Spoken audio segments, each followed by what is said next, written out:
Doctor صاحب تھکاوٹ کی ایک بڑی ہی کامن پرابلم ہے، بہت سارے لوگوں کی ایشو رہتا ہے. ہم سب کسی نہ کسی فیز میں زندگی کے وہ ایک تھکاوٹ والی فیلنگ سے گزرتے ہیں، لیکن جنرلی جو تھکاوٹ ہر وقت محسوس ہونا، ٹائٹنس آل دا ٹائم، ایون کہ ریسٹ کے باوجود آپ کو تھکاوٹ کی ایک فیلنگ رہنا، احساس ہونا، اس کی کیا وجہ ہوتی ہے؟ Thank you Zain. And I think آپ نے بڑا ہی ایک امپورٹنٹ ایشو کو ہائی لائٹ کیا اس وقت. تھکاوٹ آل دا ٹائم یا tired all the time, tiredness all the time, یہ ہمارا ایک طرح سے قومی مسئلہ ہے. سو سارے ہم آپ کسی سے بھی گھریلو اس میں جائیں گے پوچھیں گے تو اکثر لوگ آپ کو بولیں گے مجھے ہمیشہ تھکن رہتی ہے. اچھا، تو ہمارے ساتھ بھی جو جنرل پریکٹس میں بھی جو یہ ہے، یہ بہت ہی کامن پریزنٹیشن ہے. اکثر لوگ آ کے ہم سے بولتے ہیں ڈاکٹر صاحب ہمیں ہر وقت تھکاوٹ رہتی ہے. اچھا، تھکاوٹ کو ہم ایز اے جنرل پریکٹیشنر دو حصوں میں ڈیوائڈ کرتے ہیں. ایک ہوتے ہیں فزیولوجیکل کوزز اور ایک ہوتے ہیں سائیکولوجیکل کوزز. اچھا، فزیولوجیکل کوزز میں بہت commonly iron deficiency, vitamin B12 deficiency, vitamin D کی deficiency, folic acid deficiency, diabetes کا ہونا. سو بیسکلی انیمیا اور ڈائبٹیز اور دوسری اور تھائرائڈ کے پرابلمس وغیرہ جو ہیں، یہ موسٹ کامن ریزنز ہوتے ہیں، اور جس کے لیے ہم بلڈ ٹیسٹ کراتے ہیں تاکہ چیک کیا جائے آیا کہ کسی چیز کی کمی تو نہیں ہے.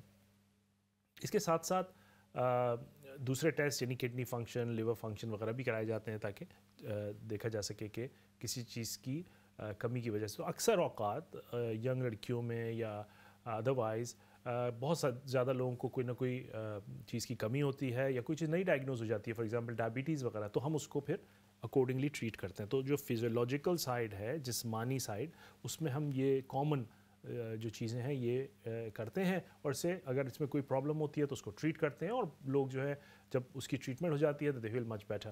سو that's one thing. The other thing is psychological. آیا کہ سائیکولوجیکل ایشوز بہت ہی ڈومیننٹ بھی ہوں ہسٹری میں، we still do the battery of test just to be on the safe side. اگر فرض کیجئے کہ کسی کے تمام بلڈ ٹیسٹ وغیرہ جو روٹین کے ہم کراتے ہیں تھکاوٹ کے لیے، وہ تمام چیزیں نارمل آتی ہیں، تو ظاہر ہے پھر ہمیں سائیکولوجیکل سائڈ آف تھنگس بھی دیکھنے کی ضرورت ہوتی ہے. اور اس میں سب سے common issue stress, anxiety, depression وغیرہ کی وجہ ہوتی ہے. اکثر لوگ رات کو سو نہیں پاتے ڈپریشن یا انگزائٹی یا اسٹریس کی وجہ سے، یا ان کو لانگ ٹرم کوئی ایشوز ہوتے ہیں، financial issues, family issues, relationship issues. اکثر لوگوں کو ایڈکشن کے مسائل ہوتے ہیں. کوئی بھی مسئلہ جو ہوتا ہے سائیکولوجیکل سائڈ آف تھنگس کا، تو اس کو ہم ڈائگنوز کرتے ہیں، اس پہ بات کرتے ہیں جب بلڈ ٹیسٹ وغیرہ سارے نارمل آ جاتے ہیں. اور جب اگر فرض کیجئے کسی کو ڈپریشن کا مرض ہے اور وہ بہت عرصے سے چل رہا ہے، اس کے بلڈ ٹیسٹ وغیرہ سب نارمل ہے، یقیناً depression, anxiety can give you also tiredness all the time. ظاہر ہے آپ کے ذہن میں ہمیشہ کوئی چیز ہے، آپ سو نہیں پا رہے، دیٹ گیوز یو لیتھارجک، ایکس، پینس، تھکاوٹ. تو ظاہر ہے جب تک اگر آپ اس مسئلے کو حل نہیں کریں گے، یعنی کہ ڈپریشن کے مسئلے کو حل نہیں کریں گے، تو آپ کے تھکاوٹ کا مسئلہ صحیح نہیں ہوگا. تو بیسکلی آن ہول ہم اس طرح سے تھکاوٹ کو ڈیل کرتے ہیں جنرل پریکٹس میں. 90% آف دا ٹائم اس طرح سے ڈیلنگ میں آپ مسئلے کی روٹ کاز پہ پہنچ جاتے ہیں اور اس کو پھر ظاہر ہے حل کرنے کی طرف چلتے ہیں.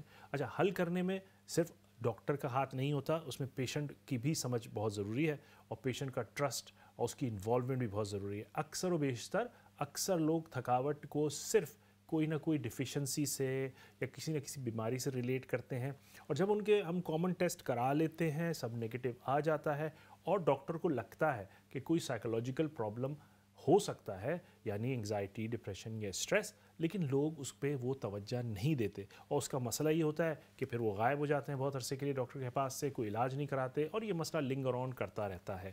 تو میری ایڈوائز جو سب سے امپورٹنٹ یہ ہوگی کہ yes, physical test are very important, equally the psychological side is important as well. So whatever your doctor say, you need to follow the instruction and follow it for a while so that you get to some conclusion.